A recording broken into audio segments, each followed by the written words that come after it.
This is as bad as I've ever saw it. This stuff's depressing here. This is hard to look at for me.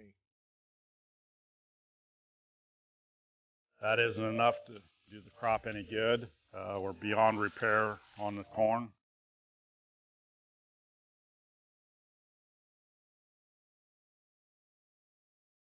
The drought concerns this year have expanded exponentially.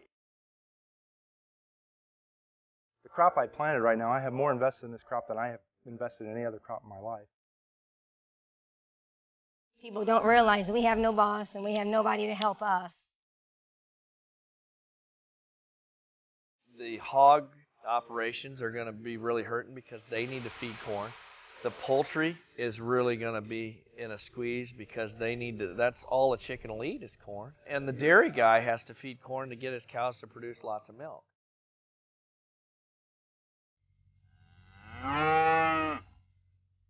There's a lot of competition for corn now, and there wasn't before.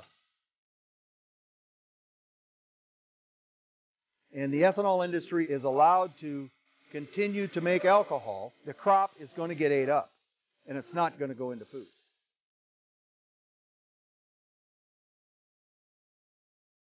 We're at the mercy of Mother Nature.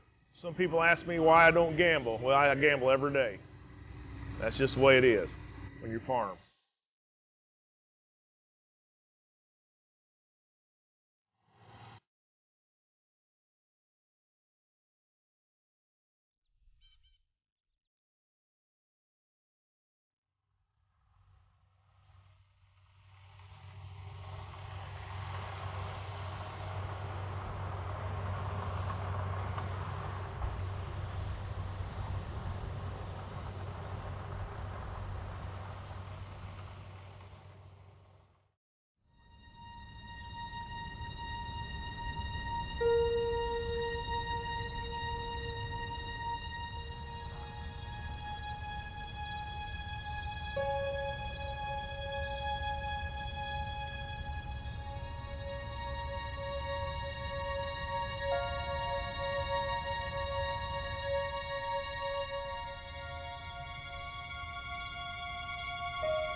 Hello and thanks for joining us. I'm VOA's Food and Agriculture correspondent, Steve Baragona.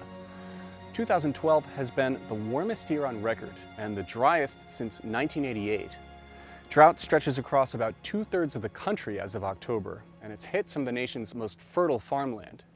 And because the U.S. is the world's largest exporter of corn and soybeans, the impacts have been global.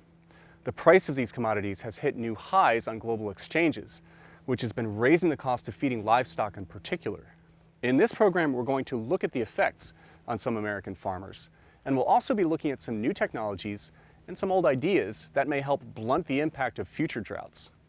Since the beginning of the crisis, VOA's Kane Faribaugh has been documenting the impacts on some American farmers in the U.S. Midwest. That's the nation's Corn Belt, and we find him now in the state of Illinois. Kane? Thanks, Steve. By early June, no rain and intense heat were already taking a toll on Illinois farmers.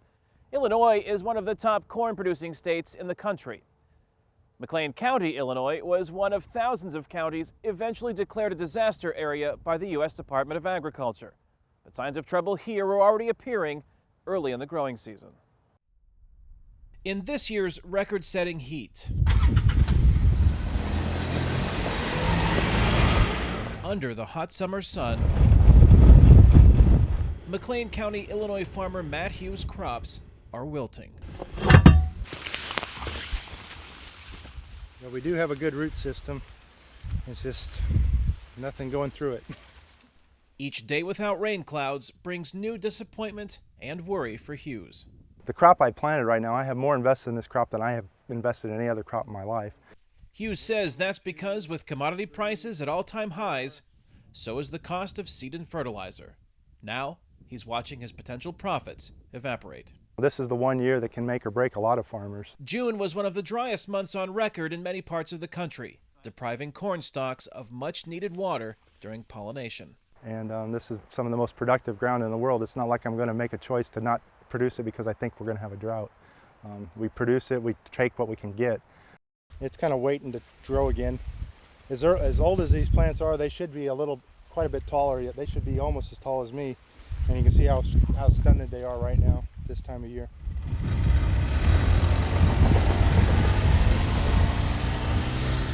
Matthew's farm in McLean County is in the heart of Illinois.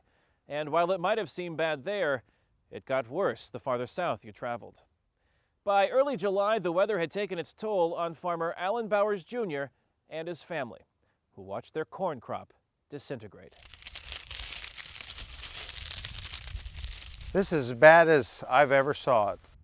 The corn stalks on his field near Du Bois, Illinois are so dry and brittle, they break up just by touching them.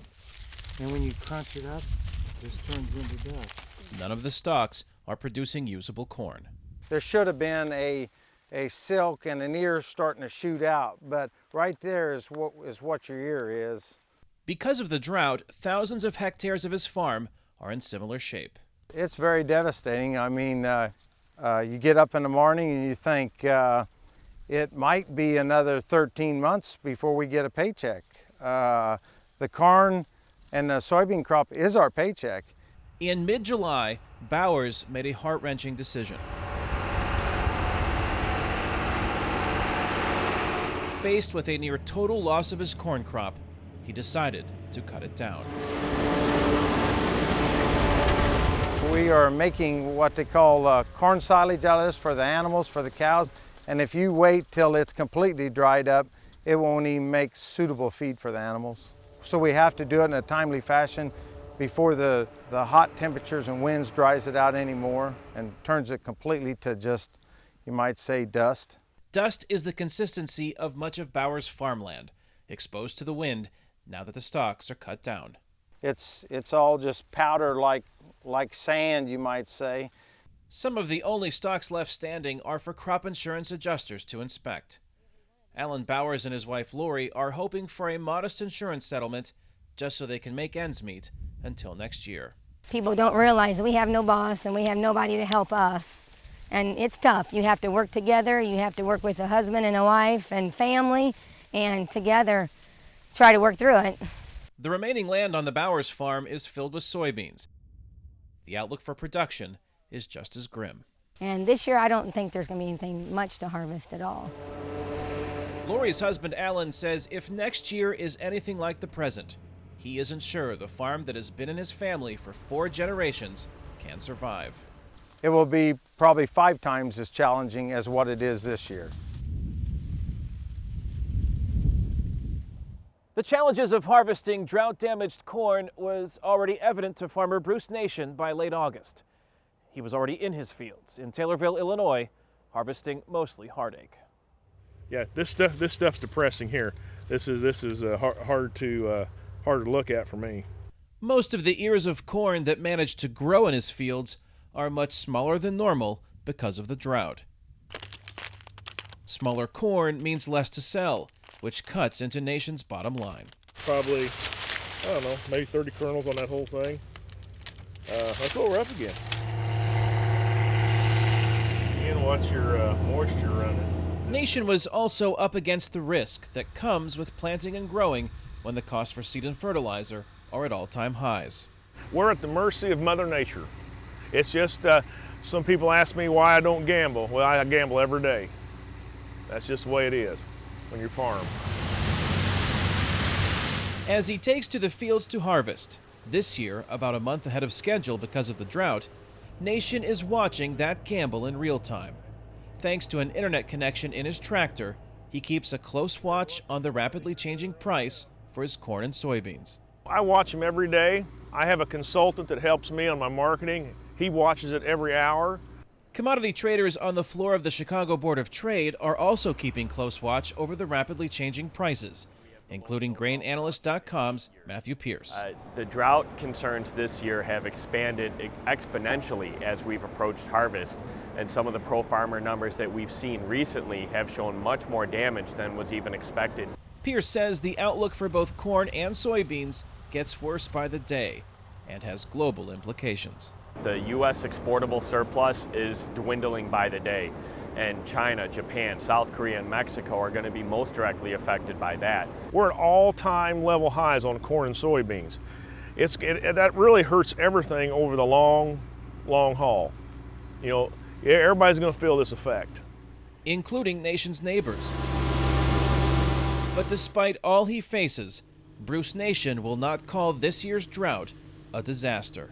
I wouldn't say a disaster, I would say a setback. It's going to set everybody back a little bit.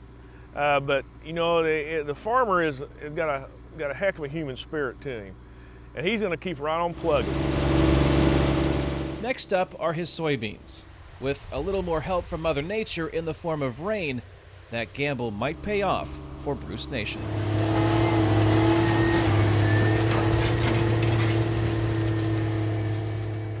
Farmers will harvest about 13% less this year than they did last year, according to the U.S. Department of Agriculture. That's the smallest crop size in 6 years.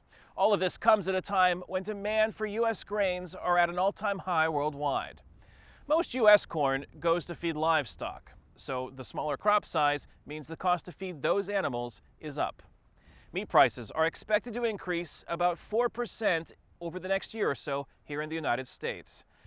Those higher prices will have the biggest impact on livestock producers like Eastern Iowa farmer Rob Ewald. On his farm outside Davenport, a creek bed usually flowing with water is almost completely dried up. His grazing pastures are so bare, he has to bring in hay and water daily to keep his cows fed. To make matters worse, some of his corn crop has wilted, and Ewald is worried that low supply and high prices will impact other parts of his farming operation. The hog operations are going to be really hurting because they need to feed corn. The poultry is really going to be in a squeeze because they need to, that's all a chicken will eat is corn. And the dairy guy has to feed corn to get his cows to produce lots of milk.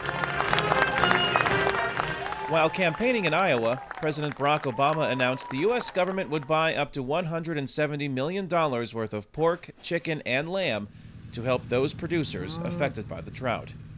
Ewald views the announcement as a political maneuver. In the short run, it's going to help us, but to sustain us through what we're going to see over the next 8 to 10 months in these crop prices and our input costs for livestock, it's not going to do much at all.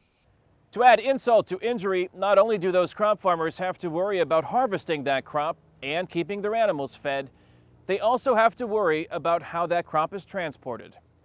The lack of rain this summer throughout the Midwest United States dried up lakes and rivers, including the Mississippi River, one of the longest and most economically important waterways in the United States. The Mississippi River is a major route for transporting corn and soybeans to larger ports who send those commodities around the world. Keeping this river navigable during the historic drought fell on the U.S. Army Corps of Engineers. It's another day of intense heat in the Midwest United States, and another day without rain on the Mississippi River. On board the U.S. Army Corps of Engineers survey ship, the MV Pathfinder, Captain Terry Beckett is watching the river level drop. You see probably 15, 20 foot more bank than we had at this time last year. The sandbars behind you were not exposed last year at this time. Last year, heavy rains flooded the banks along parts of the Mississippi. This year, the level is so low, shipwrecks normally hidden underwater are plainly in view. It's low and it's bad, but it's not the end of the world bad. Industry just lightens their loads and hopes for the best. That industry ships corn, soybeans, and wheat from farms in the Midwest to destinations around the globe. 60% of all grain exported from the United States travels on barges along this waterway. Any disruption has a ripple effect. So there's a lot of money at stake for these farmers, and there's other commodities that are coming down the river as well. It's not just grains, but it's also some chemicals are coming down the river, coal is coming down the river, various different things like that. Jason Brown is a hydraulic engineer with the Army Corps. He says ships need a channel nearly 3 meters deep and 91 meters wide to safely navigate. We are at a low enough stage with the anticipated forecast going lower that we're starting to initiate some communication between the navigation industry, Coast Guard, and the Corps to make sure that we are accounting for all the things that need to be accounted for as water levels drop. Part of that accounting begins with Captain Beckett and his crew. They locate the shallow spots that could endanger traffic. We run a dredge survey, and then when they decide whether it needs dredging or if we can buoy it. If we can buoy it, certainly that's the quickest solution. Obviously, the further it drops, the more dredging sites are going to pop up. Companies that load their barges will have to lighten their loads as water levels drop, says Russell Arrett with the U.S. Army Corps of Engineers. Since the river stages are lower, they have to kind of restrict their barge configuration, so that kind of cuts into some of their dollars and raises their O&M cost. But Arrett says the Mississippi River is still the most efficient way to ship commodities, as long as it stays open to traffic.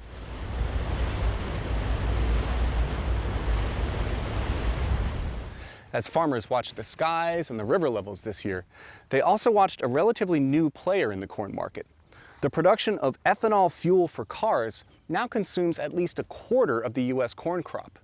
That's been a boon for rural towns like Galva, Iowa. But this year's drought has rekindled the fight between fuel and food. There has been a corn boom in rural Iowa, in America's heartland. In corn farming towns like Galva that had been shrinking for decades, new homes are being built. A new 400-seat performing arts center opened at the local school, and farmers like Alan Bennett are buying new equipment. This is my new combine. One big factor boosting the local economy is just down the hill from Bennett's corn and soybean fields. Quad County Corn Processors turns his harvest into ethanol fuel. There's 3 ethanol plants within easy driving distance of here, and there's a lot of competition for corn now, and there wasn't before. In 2005, Congress passed a law requiring ethanol in U.S. gasoline. One reason was to produce more fuel at home, says Quad County manager Delane Johnson. As we have domestically produced products, we have less dependency on the Middle East, where we obviously have spent money trying to defend that area. Use of domestically produced ethanol has grown as government requirements have increased. Now, at least a quarter of the U.S. corn crop is turned into fuel. Economists say that is one reason the price of corn is triple what it was before 2005. Bill Tenninger grows corn 100 kilometers away in Lamars, Iowa. But he also feeds corn to his pigs. He supports ethanol to a point. It's been overdone, which creates a huge animal consuming that we have to compete with. Pigs, cattle, and chickens are competing with that other corn-consuming animal, ethanol, like never before, as this year's drought dramatically cuts the corn supply. Corn prices have set a new record. The livestock industry is facing big cost increases, and some meat producers may go out of business. So the industry is asking Congress to waive the law that requires ethanol in gasoline. If we do not waive that standard, and the ethanol industry is allowed to continue to make alcohol, the crop is going to get ate up, and it's not going to go into food. Tenninger says the cost of food will go up, hurting consumers already struggling in a slow economy. But farmer Alan Bennett says waiving the law would be a blow to his town and to consumers as well. It could bankrupt the ethanol plant. It's a huge deal. This country relies on ethanol for 10% of its fuel supply. Ethanol is good for America. Bill Tenninger agrees, but he says this year's drought has made him think differently. I have not been one of these that have really argued the food versus fuel argument, but yet in the end, maybe it does come down to that. This year's extreme drought and the tough choices it forces may be a look into the future on a warming planet. Scientists expect more extreme weather with climate change. Coping with those changes is one of agriculture's biggest challenges for the 21st century. Some are looking for answers in biotechnology. The seed company Monsanto expects to be the first on the market with genetically engineered varieties better able to cope with dry weather. But some are saying, don't expect too much. Bruce Troutman's cornfields near Sutton, Nebraska, have received about a third less rainfall than normal this year. This morning's sprinkles will not help much. That isn't enough to do the crop any good. We're beyond repair on the corn. But Troutman is one of about 250 U.S. farmers field testing a new kind of corn, genetically engineered to tolerate the stress of drought better than conventional varieties. This ear here has the drought tolerance in it. Drought gene, this ear does not. So you can see the difference in size, difference in kernels. The difference, according to Mark Edge with the seed company Monsanto, is a gene the company added to the corn plant. The gene is actually found in soil bacteria. It's a common soil bacteria. And what it does for the bacteria is it helps it survive through that stress. Here's how it works. In normal conditions, a thin chemical ribbon carries instructions to the cellular machinery that makes corn plants grow. Under stress, that ribbon gets tangled and the machine jams. Adding the bacterial gene helps keep the chemical ribbon untangled and the machinery running smoothly. Bruce Troutman's corn looks good, but Monsanto's Mark Edge is cautious. Growers are very excited about it, but we need to wait until the yields come in from this fall to really get a better evaluation of that. Critics, like Doug Gurian-Sherman with the Union of Concerned Scientists, say do not expect too much. It's a step forward, but it's very, very modest. Gurian-Sherman says in severe droughts, the added gene may not help much. Some of Troutman's neighbors got less rain than he did. It's not clear that the drought gene could have saved them. And Gurian-Sherman notes conventional crop breeding and better soil management are also improving drought tolerance without the cost and controversy of genetic engineering. There are more cost-effective and more reliable at this point ways of improving things like drought tolerance. And we need, I think, to put more of our effort into those areas. And while he does not have any immediate safety concerns, he says testing should be more rigorous. Monsanto's Mark Edge says the seeds have been tested and regulators have approved them. And he agrees conventional breeding and soil management are important. There isn't one thing that's going to address drought. It's a combination of things, and this is a very powerful tool. On land getting drier with climate change, that combination of tools will likely include a crop that originated in Africa. Sorghum is a minor part of the U.S. harvest today, but as corn crops have withered in the worst drought in decades, more farmers are looking to this crop for the future. Walking through lush green fields of sorghum, Nebraska farmer Fred Prokop treads on ground deeply scarred by weeks of drought. But he says the sorghum crop is patient. It'll wait for water, but like corn, you know, that's done, even if it does rain. His corn crop is suffering, as it is in much of the U.S. Midwest this year, says University of Nebraska researcher Ismail Dwykot. And you could see how dry and how dead this corn is. You don't even have an ear on it. The shrunken corn harvest will raise the price of meat, milk, and eggs as the cost of feeding livestock goes up. Years like this one are why Dwykot is a passionate advocate for an underappreciated crop. Sorghum is used to harsh environment because it's raised there. Sorghum comes from hot, dry regions of Africa, where it is a staple grain and the stalks provide animal feed. Its waxy leaves and deep roots are better suited for arid climates than corn is. And Dwykot says that's going to be increasingly important. I think maybe this is the first year we have real drought in Nebraska, but I think more of it's to come. And he says making ethanol fuel from sorghum is more efficient than corn. A significant factor when at least a quarter of the U.S. corn crop goes to ethanol. With all that going for it, Dwykot has faith in sorghum. I know that it's maybe next year, the year after, 10 years from now. Even after I die, sorghum someday will be the crop. While Ismail Dwykot puts his faith in sorghum when the corn crop withers, most American farmers put their faith in crop insurance. Crop insurance payments in this very bad year may top $20 billion, which would nearly double the previous record. But one Iowa farmer has gone without crop insurance through decades of ups and downs, and he's done it by breaking with conventional wisdom. It's okay. 80-year-old Dick Thompson may not look like a radical farmer. I'm old-fashioned, and I'm proud of it. But Thompson's old-fashioned ways are radically different from other Iowa farmers, and they work. It's filled out to the end. He says he is earning more money per hectare than his modern farming neighbors. The yields tell me it's working, and don't mess with it. Matt Liebman wants to know why it's working.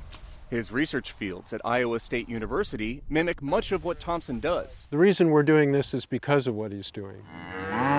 One thing Thompson is doing is raising cattle, when most Iowa farmers got out of the livestock business years ago. If I'd sell the cows, I would be like everybody else around me, corn and beans. Corn and soybeans carpet the Iowa landscape. Many farmers here grow nothing else. And when those crops do poorly, as they will in this year's drought, payments from crop insurance keep farmers in business. Well, I have never bought crop insurance since we started to farm. Instead of crop insurance, Thompson protects himself the old-fashioned way. He raises corn and soybeans, but he also raises hay and oats, along with the cattle and hogs. I think it's common sense. You got diversity, and you got some protection there. If one crop doesn't do well, maybe the other one will make up for the difference. And his hogs and cattle provide more than just income. They also provide manure to fertilize the soil, so Thompson does not have to use chemical fertilizers.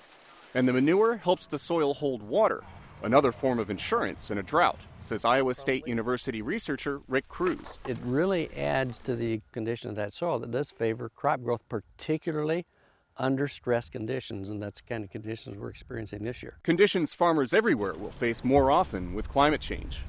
Matt Liebman says his research shows Thompson has lessons for all of them. Well, there's pods here. Looking towards diversity, crop-livestock integration, the careful stewardship of the soil, making the best use of every drop of rain that falls. I mean, those things are all lessons that we should know here, and they're even more important elsewhere. And Thompson says with his way of farming, everyone wins. I think it's a better way of taking care of the land and the environment and the pocketbook. You can have all three.